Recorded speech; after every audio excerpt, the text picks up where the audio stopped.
நடிகர் சங்க தேர்தல் அலுவலகத்திற்கு விஷால் அணியினர் சார்பில் சட்டவிரோதமாக காவலாளி நியமனம் செய்யப்பட்டிருப்பதாக காவல் நிலையத்தில் சரத்குமார் அணியினர் புகார் அளித்துள்ளனர்.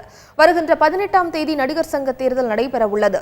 விஷால் அணியினரும் சரத்குமார் அணியினரும் விறுவிறுப்பான பிரச்சாரத்தில் ஈடுபட்டுள்ள நிலையில் சென்னை தியாகராய நகரில் உள்ள தேர்தல் அலுவலகத்திற்கு விஷால் அணியினர் தன்னிச்சையாக காவலாளியை நியமித்திருப்பதாக புகார் எழுந்துள்ளது. யாரிடமும் அனுமதி பெறாமல் சட்டவிரோதமாக காவலாளியை நியமனம் செய்த விஷால் அணி மீது நடவடிக்கை எடுக்க கோரி சரத்குமார் அணியைச் சேர்ந்தவர் தேனாம்பேட்டை காவல் நிலையத்தில் புகார் அளித்துள்ளார்.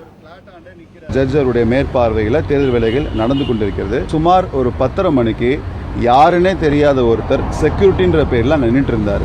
நாங்கள் அதிர்ச்சி அடைந்து எங்கள் ஆளுங்களை போய் விசாரிக்கும் பொழுது அந்த ஆளுடைய ஃபோட்டோவை எடுத்திருக்கோம், அவருடைய வாய்ஸ் ரெக்கார்டிங் எடுத்திருக்கோம். அவர் ஒரு நம்பரை கொடுத்து இந்த நம்பருக்கு கால் பண்ணுங்க, இவங்க தான் அமிச்சாங்கன்னு. அந்த நம்பரை கால் பண்ணால் பாண்டவரணி அமிச்சாங்க. நாங்கள் இது வந்துங்க சட்டத்துக்கு புறம்பானது. அதாவது ஜட்ஜுடைய பர்மிஷன் இல்லாமல் அந்த அலுவலகத்துக்கு வெளியே எந்த ஆளையும் நிப்பாட்டக்கூடாது. ஏன்னா அங்கே போஸ்டல் ஓட்டு இருக்கு.